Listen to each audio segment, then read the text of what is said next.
Shalom Bapak Ibu Saudara yang dikasihi Tuhan. Seri pengajaran hari ini berjudul Sepikiran dengan Bapa. Saudara, model hidup orang Kristen itu Tuhan Yesus. Tetapi jujur belum banyak yang hidupnya serupa Yesus. Dan hal itu sudah menjadi satu hal yang biasa. Bukan sesuatu yang dianggap cela atau di bawah standar. Padahal, setelah diampuni dan menerima status sebagai anak-anak Allah, kita harus beribadah sebagai anak-anak Allah. Artinya, kita tidak boleh meleset lagi, tidak boleh berbuat dosa lagi. Lah, banyak orang Kristen prinsipnya salah. Pendiriannya, berbuat dosa itu umum, yang penting minta ampun selesai. Akibatnya berbuat dosa lagi, lalu minta ampun lagi supaya selesai. Seharusnya kita itu bukan hanya tidak boleh melakukan pelanggaran umum, namun tidak meleset lagi dan selalu tepat seperti apa yang Allah kehendaki. Itulah sebenarnya kerinduan Allah, yaitu menciptakan manusia yang dalam segala perilakunya searah dengan Bapa. Searah maksudnya harmoni, sesuai yang Bapa ingini, atau sepikiran dengan Bapa. Ketika perilaku kita sesuai dengan pikiran dan perasaan Bapa, hati Bapa disenangkan. Saudara, di dunia ini banyak orang baik, bahkan bisa sampai tingkat baik yang menakjubkan di mata manusia. Tetapi orang Kristen dirancang bukan hanya mampu berbuat baik, melainkan perilakunya bisa sesuai dengan yang Bapa kehendaki. Pikirannya bisa tersambung dengan Tuhan, sehingga segala perbuatannya menghibur Allah. Allah sebenarnya tidak butuh apa-apa. Dia maha kaya. Tetapi Allah bertekad untuk menciptakan manusia yang memiliki gambar seperti dirinya, memiliki pikiran dan perasaan. Padahal dengan memiliki pikiran dan perasaan, manusia bisa memberontak, membenci Allah, atau bisa mengasihi Allah dan mengabdi. Walaupun begitu, dengan kehendak bebas manusia, Allah menghendaki manusia bisa berperilaku selalu sesuai dengan kehendaknya. Itulah yang dimaksud dengan memiliki kemuliaan Allah. Ini kehidupan yang jarang dimiliki orang. Tetapi orang-orang Kristen memiliki kemungkinan mencapai hal ini. Orang-orang Kristen punya kesempatan memperoleh kembali kemuliaannya yang hilang, yaitu ketika bisa tersambung dengan pikiran dan perasaan Allah. Sayang sekali, sedikit saja yang memanfaatkan anugerah yang begitu besar ini.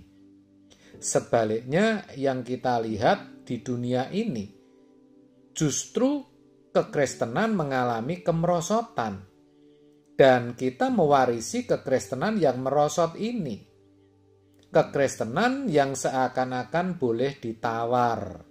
Padahal dalam Roma 12 ayat 2 jelas dikatakan, jangan serupa dengan dunia.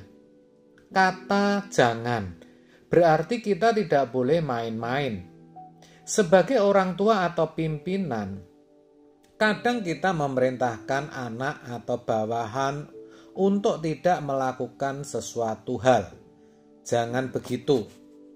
Dan ketika hal itu dilanggar, berarti mereka melukai, melecehkan, dan meremehkan kita. Kan begitu.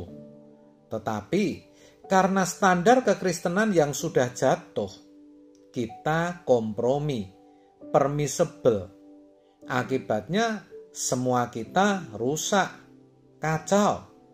Jadi, sejatinya kekristenan sekarang ini standarnya sudah jauh berkurang dan tidak mencapai target.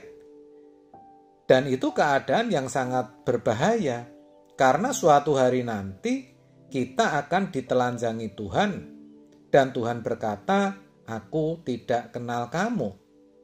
Anehnya, kita merasa nyaman-nyaman dan aman-aman saja. Itulah penyesatan kuasa gelap, saudara. Maka, untuk menjadi serupa Yesus, untuk sepikiran dengan Bapa, kita tidak boleh lagi kompromi. Karena kalau kita sampai gagal, kita tidak akan diterima sebagai anak-anak Allah. Kita akan terbuang. Keadaan kita yang miskin, gagal karir, gagal berumah tangga, tidak menikah, tidak punya keturunan, atau apapun, bukanlah sesuatu yang boleh dianggap bencana atau kegagalan. Kegagalan sesungguhnya adalah ketika hidup kita tidak meninggikan Tuhan. Hidup meninggikan Tuhan berarti hidup di dalam penghormatan kepadanya dengan menjadi anak kesukaannya. Jadi setiap hari, kalau kita melakukan segala sesuatu sesuai dengan pikiran dan perasaan Allah, itu menyenangkan Tuhan. Saudara, di Kejadian 6 dikatakan perbuatan manusia jahat semata-mata, dan itu menyedihkan hati Tuhan. Tetapi, di tengah-tengah kejahatan manusia, ada orang-orang yang irama hidupnya sesuai dengan pikiran dan perasaan Allah. Hal itu menyenangkan Tuhan, yaitu Nuh. Orang-orang seperti itu dibela dan dibawa Tuhan ke taman abadi. Tetapi orang yang kelakuannya jahat tidak mungkin bisa masuk surga. Maka saudara, jangan tunggu di ujung maut baru kita mau menghormati Tuhan. Ingat, orang tidak mungkin bisa baik mendadak atau jahat mendadak. Tuhan menghendaki, selagi masih memiliki kesempatan untuk berubah, jangan berbuat dosa lagi, jangan meleset. Kita harus hidup dalam kesucian, dan itu sebuah keniscayaan. Itu sangat mungkin. Sebab tidak mungkin Tuhan memberikan perintah yang kita tidak bisa lakukan. Jadi, mari hayati betapa mahal harga pengorbanan Tuhan. Jangan setelah menerima pengampunan, lalu kita merasa bersyukur. Tetapi kita harus tahu bahwa pengampunan itu justru mewajibkan kita tidak melakukan dosa lagi. Bukan hanya dosa yang berkaitan dengan moral umum, tetapi kita harus memiliki ketepatan bertindak sesuai dengan pikiran dan perasaan Allah. Seperti orang yang sedang merajut atau menganyam. Dari perkara-perkara kecil, perkara-perkara sederhana setiap hari, kita membuat hati Tuhan nyaman dan menyenangkan Dia. Lakukan, latihlah itu mulai sekarang. Amin. Tuhan Yesus memberkati.